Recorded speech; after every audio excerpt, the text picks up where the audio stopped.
And we are live, and this is Satan's Worst Nightmare. This is Mike, and I'm here with Glenn again. Hi, Glenn. How you doing here? Hey, Michael. I'm here. Okay, so we haven't been on the line talking too much lately, but we're back again, and we're going to discuss some more details surrounding what had happened when you were being followed. Is it recently or?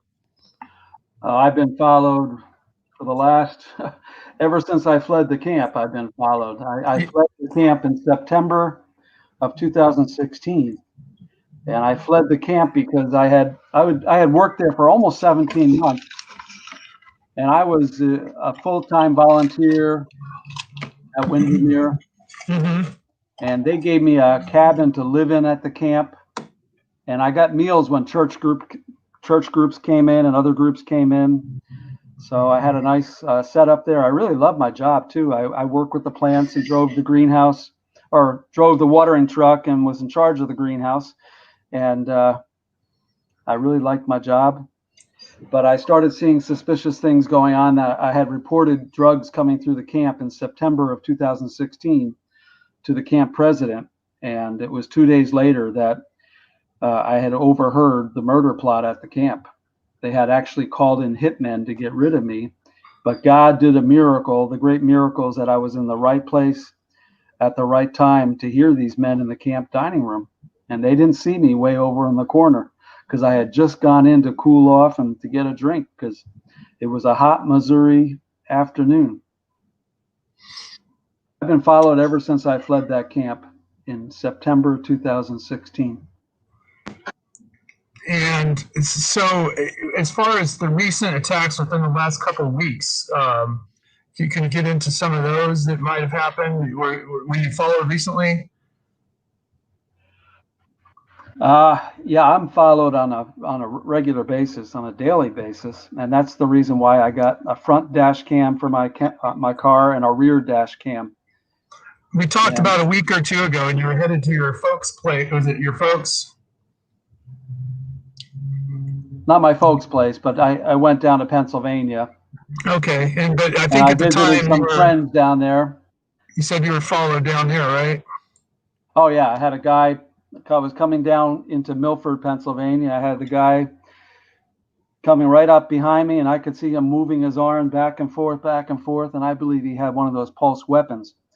And the interesting thing is that just recently, I went into a used car dealership up here in Vermont, and I got talking to this guy who was the salesman, and turns out his father was the colonel with the biggest Marine base out in California, Pendleton.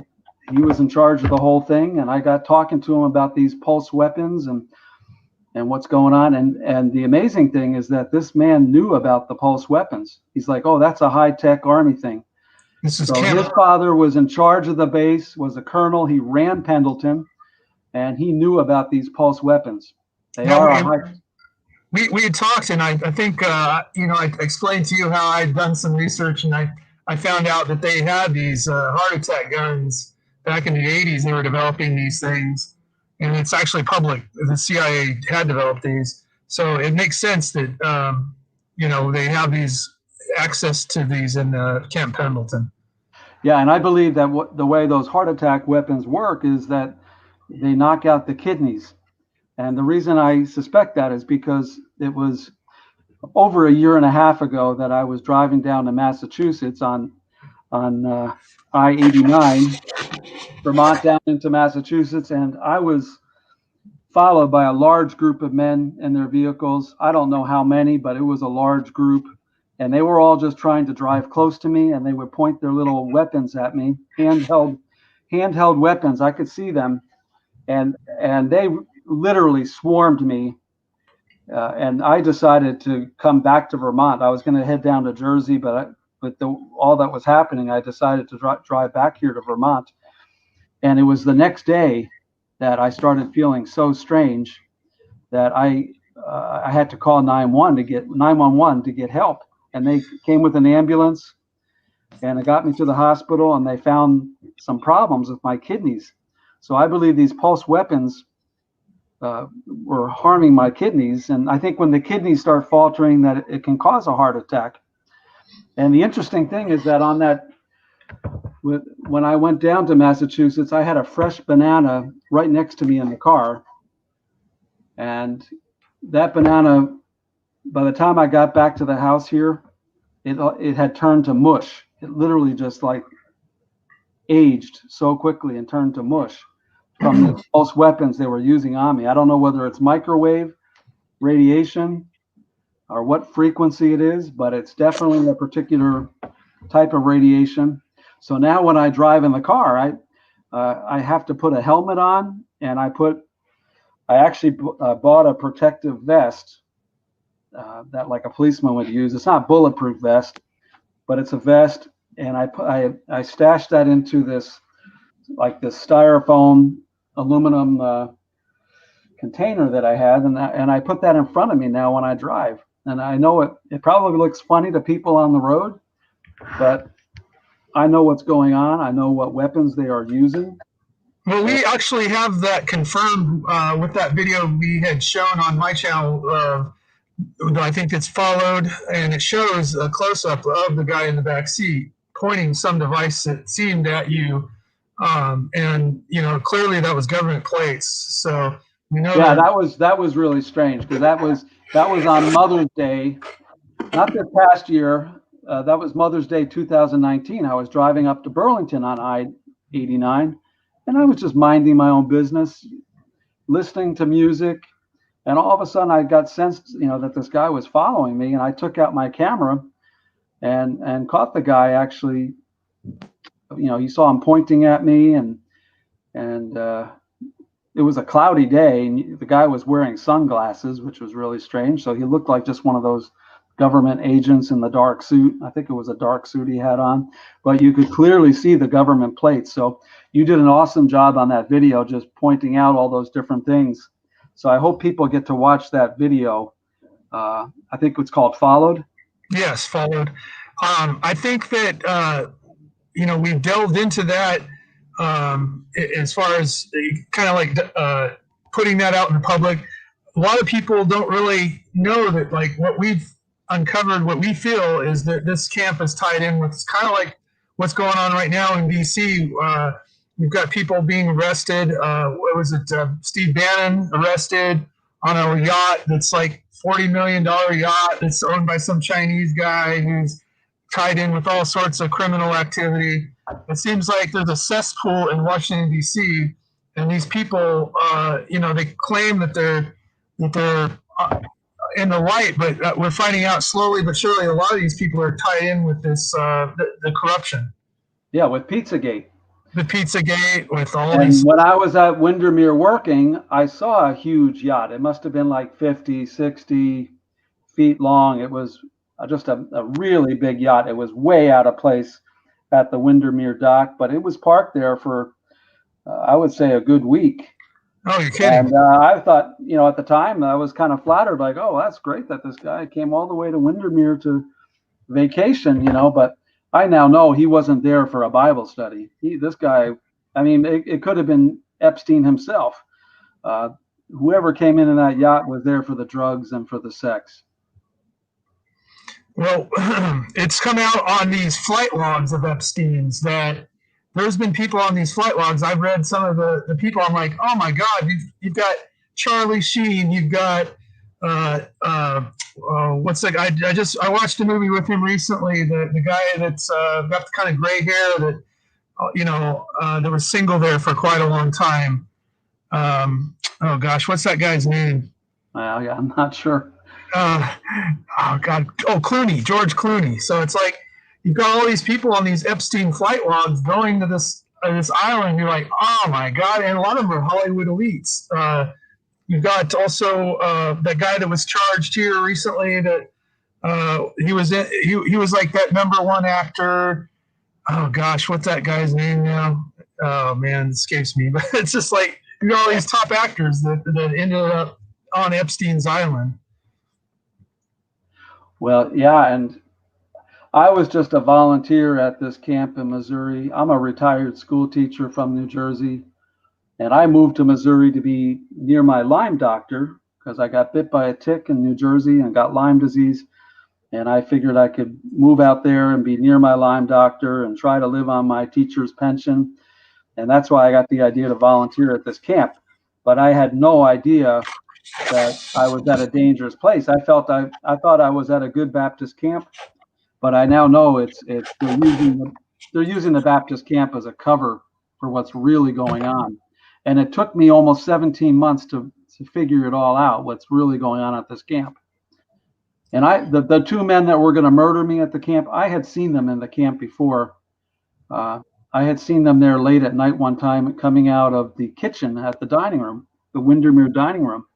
And I was using the computer right there in the Windermere dining room, just listening probably to some YouTube music. And I like to get onto the computer. And I couldn't get in over at the main office, so I figured I'll use the dining room computer.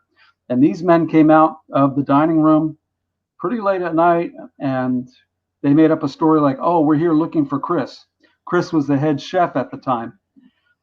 But these two men were regulars at the camp. They were up in the radio tower quite a bit, which means they were called in by the director of operations. And I would see them up in the radio tower quite frequently. And I believe that these two men are the men who murdered the man in Max Creek in, I think it was around April or May of 2015. And if you're watching this, you want to go back to the original video, Satan's Worst Nightmare, the first show, and he goes into detail about this murder that had occurred. Oh yeah, I was freaked out at the time because, if this happened in New Jersey, everyone would be talking about it. But I remember talking about it with the people at the camp at the lunch table, and they just quickly changed the topic. They didn't want to talk about it. And I understand why now, because I see how the murder of this man in Max Creek ties into Windermere. Now, wasn't it you said that his neighbor, the guy who got murdered, his neighbor you thought his neighbor was tied in with drug running, correct? Yeah, my neighbor at the camp, his name is Earl. I won't give his last name at this point, but he was constantly going back with his yellow Jeep between the camp and his house just miles away in Max Creek. And I could never figure out why. I didn't really think about it at the time, but why he needed to have two houses. But he had one in Max Creek just miles away and another one at the camp. And he was constantly going back and forth. And I suspect that his neighbor might have reported Earl to the police, not knowing that the police were really in on it. And the police are in on it because they would hold regular training meetings at the Windermere dining room, 30 to 40 of them in plain clothes. I would see them there on a regular basis having these meetings. And I now know that these policemen were there for their hush money, their envelopes of cash. And when I sent all these 8 emails to the deputy just 2 days after I fled the camp, all of those emails had been deleted. Not one of them is on the Camden County Sheriff Departments in Camdenton, Missouri. Not one of those emails is on their website or on their computer file. My name is not on their database. It's all been wiped clean like it never even happened. And just from what you told me last time, I went back on to the Google reviews of that camp. It's a Camden County Sheriff's Department. Camdenton County, yeah. Camdenton County. And they had, oh my God, the Google reviews were just unbelievable. Some of the corruption that was going on, the beatings that this woman took. It seemed like that these people were heavily corrupt. This sheriff. And I think the most outrageous one is on the Google review for Camden County Sheriff's Department is this woman who said that she woke up in the back seat of the deputy's car and it was nighttime. The last thing she remembered, it was daytime, but when she came to, it was nighttime, and I believe she had some sort of injury to her head, and nobody could explain to her what happened to her. Yeah, that's on the review. That's exactly what it says. I think she was raped. I wouldn't doubt it. It seemed like some of the stuff that I read I was just unbelievable, the kind of corruption going on there. And I wrote a Google review for Camdenton or Camden County. It's Camden County Sheriff's Department in Camdenton. I'll get that right. Camden County Sheriff's Department in Camdenton, Missouri. But I wrote a Google review, and Google blocked my review. Mine does not show up. So when I click on the reviews, I can see mine, but I tried. But nobody else can. I tried from another computer, and mine doesn't show up. They don't want it. Yeah, that is a fact. I looked for your review and I did not see it. So you're right. That's correct. I can't see your review on there. But I sent it to you over by email or by Facebook. Yeah, yes. So you could see what I wrote. I mean, this place is tied in with we're pretty certain they've got these underground tunnels going in there. Tied in. There's lots of tunnels in Missouri. I've heard that Springfield, Missouri is the hub for the tunnel network. And when I was living out there, I saw tunnel parts coming through Camdenton, Missouri. They were coming through on these large, oversized trucks under heavy police escort, just part after part after part, coming through. They would come into the center of town. They would make a left heading south towards Max Creek. And these tunnel parts were coming through on a regular basis for the last 4 to 5 years. And they were poured concrete. People in town were thinking, oh, they're for windmills, they're for the wind generators. But there was a guy in town who had a store, and he was telling people that they were drug tunnels. And I believe that guy was correct. Which they've actually, it's happened on the border, drug tunnels being built down there. And we know that the CIA needs the drugs to fund the plunge protection team. Yeah, well, the CIA, I heard, is getting about $50 billion worth of drugs coming from Afghanistan every year. Yeah. We should not be in Afghanistan for the opium. So we need to get our troops out of Afghanistan. It's a big mess. The fact that we do know now, and you can argue back and forth all day long with people. They don't want to believe in 9/11 as a conspiracy, but it's factual that there was nanothermite in the two towers in the rubble. That they've gone through the scientific. This group of scientists have actually studied the rubble. And they discovered nanothermite on the grounds of 9/11. So it's like they know. Yeah, they actually did a study. I think it was the University of Alaska did. It was like a $300,000 study on Tower 7, how it came down. And basically the conclusion of their study is that the only way that Tower 7 came down late in the afternoon, it was around 5:30 or 6 o'clock that night, is if all these support columns were knocked out simultaneously. That's the only way it could have come down in free fall, demolition free fall, like it did, as you see on the videos. Oh, so yeah. And support columns were blown out at the same time, which is proof. And this building was not hit by a plane. It just came down. You got the guy saying pull it, right? I mean, he's been on video saying pull it. So they pulled the building down, building 7, and there was really no reason for that. I mean, it just seemed like, it wasn't under attack compared to the other two. So it's like the whole thing was reeked of corruption. I agree. And the guy who owned the trade centers was making sure they were heavily insured prior to the attack. Now, I have heard independently that there was a bunch of gold underneath the towers, that morning there was white vans loading up gold, and they basically left and rushed out prior to the collapse of the buildings, these white vans.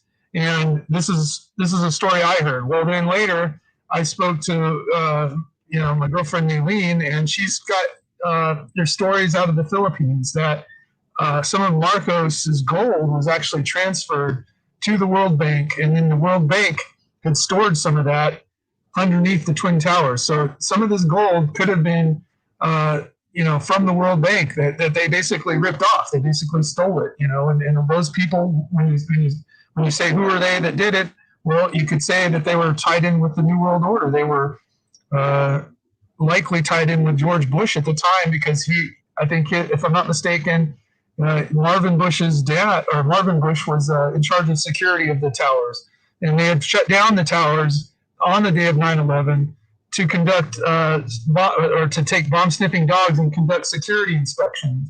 Well, the reality is what most people think is they were actually planting explosives into the buildings during this time, and that they rushed the gold out from underneath the towers, knowing that they were going to blow these buildings. And there's been a lot of I study. believe that these thousands, over 3,000 Americans were murdered I that day do on too. 9/11 And by I'm their not own afraid to say government, it. by their own government. And right now, the CIA has doled out these pulse weapons, thousands of them across the country, to drug people, because the CIA and the drug people, they're working together as a team. And so anyone who gets in the way of their drug and sex trafficking operations, well, they go after them with these pulse weapons to take them out, to knock out their kidneys, cause a heart attack. And the CIA has no business taking taxpayer money to buy these weapons and then to go assassinate American people. And they actually been, for them it's not new. I mean, they've been doing this time after time. They did it with JFK, using public funds to fund an assassination. And I mean, there's been a lot of people uncovered that were tied in with the assassination of JFK, that were part of the secret at the time. What would you call that? The deep state, right? Deep state. Clearly, this camp in Missouri is tied in with deep state, and it's only because of God that I'm alive, because I've been poisoned twice, and then I've had, I think it's about 5 or 6 attempts on my life since I fled the camp. 2 of them is with poison, but God saved me, because 2 days after I fled the camp, I had eaten a banana that I had left in my car the night before, and I never thought of them just breaking in and injecting it.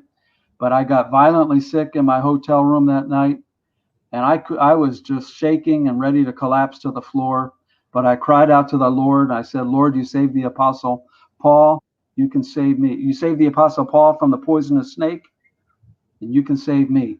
Because in the Bible, Paul just shook off the poisonous snake that bit him, and he did not die. God protected him. And after I prayed that prayer, God gave me the strength to get to the phone, and I called asking for medical assistance. They got an ambulance there. A couple policemen came, and they got me to the hospital, and they found very high levels of chloride in my blood. And I sent you the blood work Yes. showing the abnormally high chloride levels and the abnormally high lactic acid levels. And There was definitely something put into my banana, and it was not just constipation, as the ER doctor was asserting. I never heard of constipation as causing extreme levels of chloride. So there should have been a murder investigation by the Jackson police. But as I just told you, I called over to the Jackson police for them to start an investigation, because I knew I was getting nowhere with the Missouri police. They were all corrupt, both state and local, the ones I was working with at least. And so I called over to the Jackson police, and I spoke to officers there. And when they tried to look up the records of the ambulance coming and the policemen coming to the hotel, there was nothing. Everything had been wiped clean. And it was that next morning I had about 10 to 12 policemen come to my hotel room because I had seen a suspicious car outside, and I was spooked at this point. And I didn't ask for 10 to 12 policemen to come, but that's how many they sent. And there was no record of that also in the Jackson, Tennessee police records. So it tells me this is deep state, because they can just clean out whatever they want to clean out. And that time when I fled the camp, I was trying to check into hotels, and I was really spooked. I was shaken, because I felt like the whole drug world was after me. And every hotel not every hotel, but quite a few that I was checking into, I would ask, do you have a security camera system? And multiple times I heard, yes, we do, but for some reason it's not working right now. And if you recall, with Epstein, before he supposedly hung himself, the cameras failed. So we have no record of what happened with Epstein. The cameras just were cut off. That's what I heard, at least. So these people have that kind of ability. But, God is greater than the drug lords, because I'm only alive today because of Jesus. But Jesus saved me from the poison. Jesus has saved me from the pulse weapons. And I believe that the Lord is going to get his camp back in Missouri. I believe it's going to be a wonderful Christian camp going forward. But this operation needs to stop, and I'm praying that this tunnel does not get completed. And I'm praying that the 14 building complex that's at this camp, I pray it gets bulldozed. For those listeners who are not familiar with the Gary Webb story, I'd encourage you to Google it. And it goes into a reporter, the San Jose Mercury news reporter, who exposed the drug connection back in the 80s and how it tied in with the octopus. It was basically this underground alliance of people who were, it was actually kind of like, Hillary Clinton was involved in the early portions of this software that got distributed called Promise. And it was a backdoor that allowed, and actually it's funny, Ghislaine Maxwell, her dad, that Robert Maxwell character, was also part of this Promise operation to distribute this backdoor into the banking software that allowed their drug running to be converted into, to allow that money to be washed through the banking system. And Gary Webb tried to expose this very thing through this book I think he was working on called Dark Alliance or Octopus. And he got murdered. They found him in a bathtub, supposedly suicide, gunshot to the back of the head, suicide. So, I mean, just like that, people think, oh, it's, Glen's making this up. No, this stuff has been going on for years. There's dark money coming through this camp. And I used to see a little yellow sticky note that was on the wall, right by the door, going out the door to from the main office there at Windermere. It's called the Bench Center. And it said, leave the light on for the money bag. And at the time when I worked there, it never made sense. Leave the light on for the money bag. It didn't even faze me at the time. But after I fled the camp and after all this stuff has happened to me, I got thinking about that note saying, leave the light on for the money bag. And I have to think of how I was out there gardening many times, and I would see an entourage of about 7 to 8 men and women wearing black, and they would come into the camp. I don't remember how often, but I saw them on a regular basis come in, and they would always be wearing black, and they would bring their camera, television recording equipment, and they met with the president of the camp in the side room of the Windermere dining room. There's like a little office on the left side there when you first go into the dining room. And they had regular meetings with the president there, this group of 7 to 8 people in black with their television equipment. And I believe they wanted to keep tabs on all this dark money as they met with the president to discuss the dark money. And they were there to pick it up. I remember talking to one of the people, like saying, what are you guys doing? And like, I think they said they were there from the bank. So it was pretty strange. And the camp was deep in debt with a $17 million loan. And if this was a regular mortgage or payment, they would have pulled it. The camp would have been just filling out a check and mailing it in. There wasn't a need to have 7 to 8 people coming in for the money bag. And the thing is that it seems to me that there's too much. I've read a book by a guy named Michael Rupert called Crossing the Rubicon. It explains the connections. It goes into detail, just what Gary Webb was reporting on, about the drug money being funneled in and being used by the global elite to prop up the world economy, even though they knew that the whole thing was a facade anyways. And this book goes into the details surrounding the drug and connection, the sex connections and stuff. So I just want to encourage our listeners, if you ever get a chance, read the book, Crossing the Rubicon, Decline of the American Empire by Michael Rupert. He exposed the connections. He was heavily followed for many years.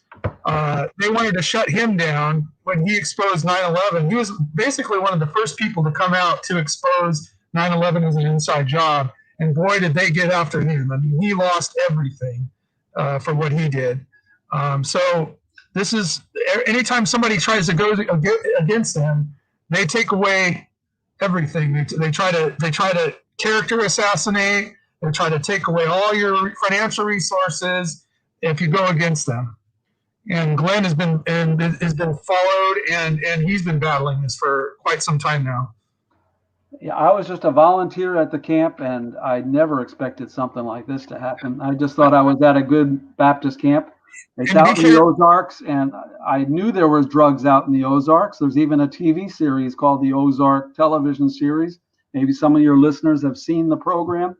But what happened to me is real. It's a real Ozark encounter. And I thought I was safe because I was at a Baptist camp, and so I didn't feel like it was in a dangerous spot because of the drugs, because I knew there's a lot of drugs out there. But that's the thing, is they're taking advantage of this cover. And just be very careful, Glenn. Michael Rupert, the guy I was just talking about, what did they do? Find him committed suicide, supposedly. It seems like anybody that goes against them, suddenly suicide, Well, the Lord is my protector, and I would not be alive today if it wasn't because of the Lord truly reversing the effects of poison twice. Because I was poisoned they were watching to see where I would go to eat here in Vermont. And they actually put something in my hamburger at one of the restaurants here locally. Oh, and nice. I was not, when I ate that hamburger, right after I ate it, I was knocked to the floor. I couldn't even stand up. I was sweating profusely. And I had to crawl down the hallway to try to get help. But then I prayed, and it just passed. So I didn't even go to the hospital that time. God just reversed it again. But I've never been knocked to the floor and unable to stand up just from eating a hamburger. And I'm 57 years old. So a lot of these weapons technologies, from what I understand, were deployed in supposedly theaters of combat like Afghanistan, Iraq, whatnot. But they've actually used that as kind of like a test bed to find out, okay, now how are we going to use it against the American people? It's kind of like they were just kind of like testing it out there. Now they're going to deploy it against us here to fulfill their agenda, the dark, these dark Illuminati agendas that they have. Yeah, and I believe that there were even drug drops going on at the camp, because there was one time that I saw a low-flying helicopter just over the treetops by my house and Earl's house there on the top of the hill by the Windermere sign. And the guy was flying so low in that helicopter, I could see his face in the helicopter. So there's no reason for low-flying helicopters like that. And I think the drugs are coming in by the food delivery trucks, a number of different ways. But definitely the drugs were going out by drug boats as well. And I believe the children are being sex trafficked through that camp, because when I fled the camp in September of 2016, there was a group of men that were there from a group called Seasons of Our Joy down in Texas, like a Jewish group. This is what my boss told me, is that they were there from Seasons of Our Joy ministry. But these men were there at the camp, and I never saw them there at their cabins. They just parked their cars and they disappeared. But I heard from one of the other staff members that these men were going out into the woods putting on animal skin camouflage. So why would they be putting on animal skin camouflage? You wouldn't need to do that for drugs, but it makes perfect sense if children are being sex trafficked around the perimeter of the camp. It seems awfully suspicious to me. I mean, there's like a lot of connections with the. You said at night they would see these flashing light signals. There's a lot of signaling going on. Oh yeah, the big signal is the prayer chapel going dark. The Windermere Prayer Chapel is normally lit up with big spotlights on the cross and on the chapel itself. But on that weekend in September of 2016, when all this came to a head, the prayer chapel had gone dark that weekend. And that's when the camp went through like this Dr. Jekyll and Mr. Hyde transformation. And I was just kind of like shocked, like, I'm at a Baptist camp, aren't I? Like, what is going on here? And there were so many crazy things going on that weekend, with staff members acting suspiciously, with strange vehicles in the camp that I felt led to call the president that Sunday afternoon on his cell phone and tell him, I said, John, I think there's drugs coming through the camp. And he told me, I heard rumor of some drugs coming through the camp. And my boss, Becky P., told me the same thing. She told me, I heard rumor of some drugs coming through the camp over the last 6 months. So they both had the same line. And the president of the camp, we had a very short conversation. He said, let me just take out a piece of paper and pencil and write some of these things down. And then that was it. And it was that day that a relative of mine, I won't say who, told me, you better get out of that camp. They're going to kill you. And it was that night that I didn't even sleep in my cabin because I got scared after I heard this, because I got thinking, if the president is in on it, I'm in trouble. So that night I slept at a well-lit gas station in Lebanon, Missouri, and I cried out to the Lord that night. I tried to sleep. I cried out to the Lord. And then Monday I went and did my job. Everything seemed fine. So I slept in my house Monday night, no problem. But Tuesday I got there a bit late with the watering truck. And that's when it was like a movie. I pulled up and they had like water cannons spraying up from above the rooftop. And I believe it was a signal. And the one guy, Justin, who I suspected as trafficking the drugs, called me up onto the deck of the dining room. He's like, Glenn, come up here. I want you to see what I've done. And I'm like, this is strange. So he called me up there onto the deck of the dining room, and he's like, Glenn, take a look. Look what I got out of the gutters. So supposedly they were cleaning out the gutters, but the way they were spraying the water up above the rooftop tells me it wasn't just a regular gutter cleaning. It was a signal that this operation is in jeopardy. And they called me up onto the deck of that dining room to single me out so the hitmen would know who to get. And that's when later that afternoon, God did a miracle that I had gone in to cool off in the camp dining room, and it was dark in there. And I figured it was never dark in there in the afternoon, but they had closed off the lakeside windows, the partitions that go in front of the windows. And that's because they had a meeting about me the night before.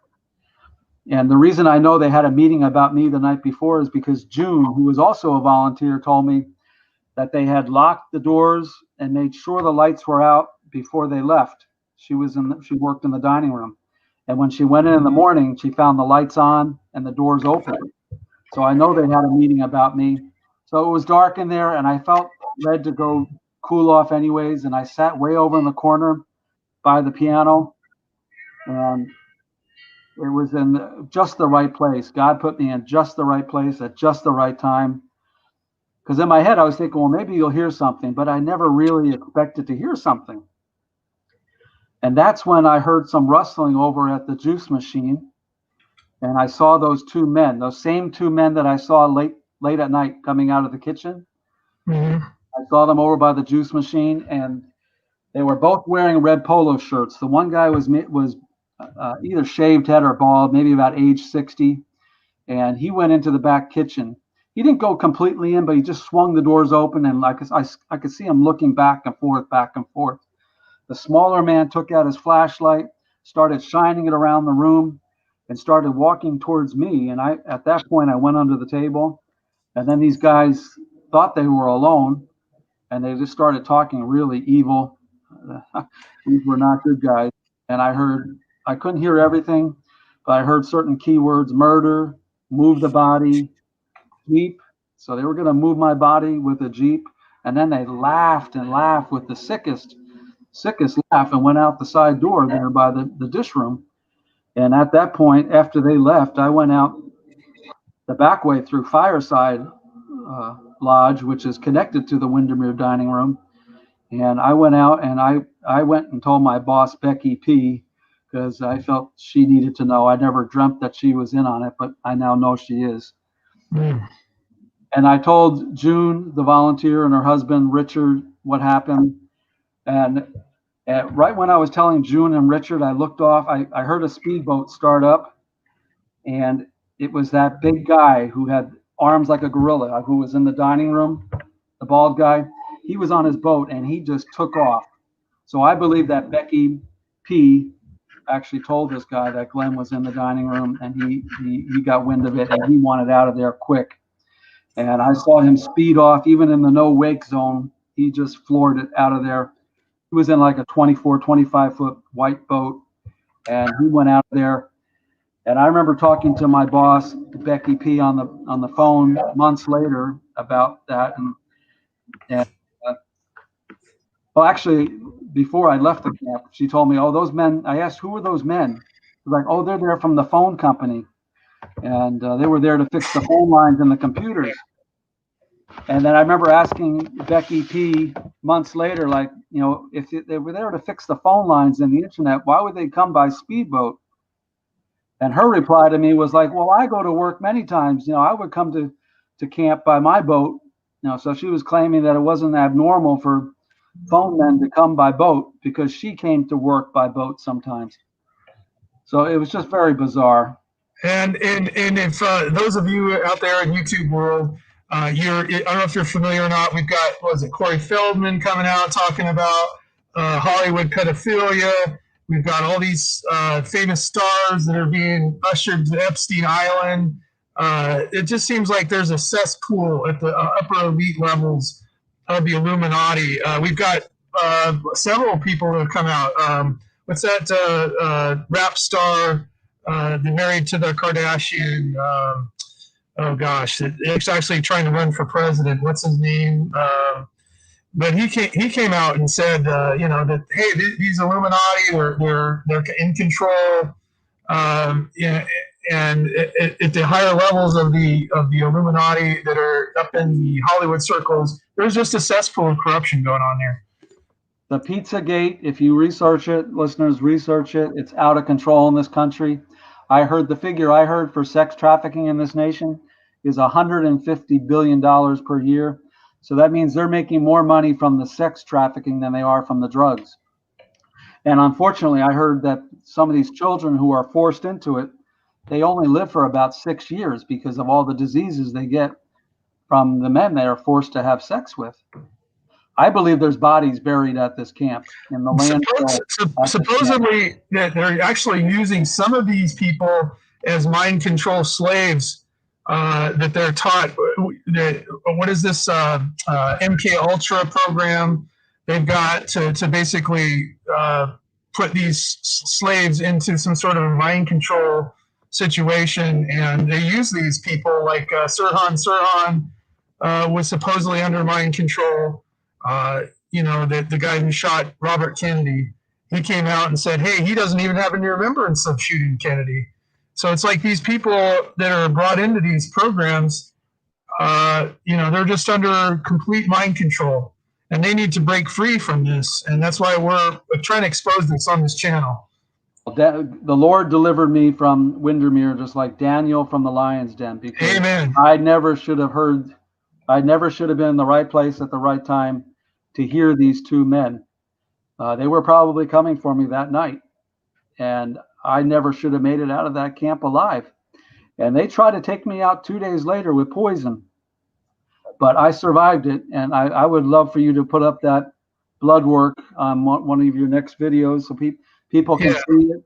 They can see I actually exposed that on the one video where we thought you'd went missing, and then I deleted that video. So I will repost that the poison results on a different video. Yeah, so truly God protected me from the abnormally high chloride. He reversed the effects, and I believe that God wants me alive to talk about this, so this camp can be cleaned out, so that complex, the 14-building complex that has been built for the drugs and sex trafficking operation gets bulldozed. And I'm looking forward to the day, Lord willing, I'm alive, that we will have a big concert right there at Windermere, and we will rededicate this camp completely, 100% to the Lord. Amen. Okay, well, Glenn, I think we can pretty much wrap up this now. We've spent the last 45 minutes or so talking about this. We will go into this more next week. We're going to talk about this. But I would like for your listeners to see that complex. I think you have it on one of the videos. there is a 14 building complex on the Wilderness Creek side of this camp. It's the side of the camp that I was told gets free electricity from my boss, Becky P., and from the camp accountant, Nick M. They both confirmed to me that they got free electricity on this side of the camp from Southwest Electric. And it's the 14 building complex there, which I believe is being used for generating huge amounts of dark money. And that's why the people are coming in. Because the president of the camp, this is way before all this happened. I told the president of the camp, you should let the government know you have this complex so you can house people there. I was thinking they could house people. And as I told you earlier in the broadcast, he's like, believe me, they know about us. Believe me, they know about us. So the government knows about this camp, and I believe it's their Epstein Island playground. And maybe even CIA officers are getting rewarded with sex with boys there for all the drugs they're getting back from Afghanistan. That's a possibility. All right. Well, Glenn, I'm going to go ahead and wrap this up, and we will talk about this again. The current president of Windermere, just a coincidence, came from Boys Town. Oh, yes. Yes. And for those of you who are just clicking in, go back to our first video. We talk more about Boys Town in there. All right. Well, thank you so much for having me on, and I look forward to next time. Okay, Glenn. Thank you for being on. We really appreciate it. Thank you so much. All right. Good night. All right. Good night.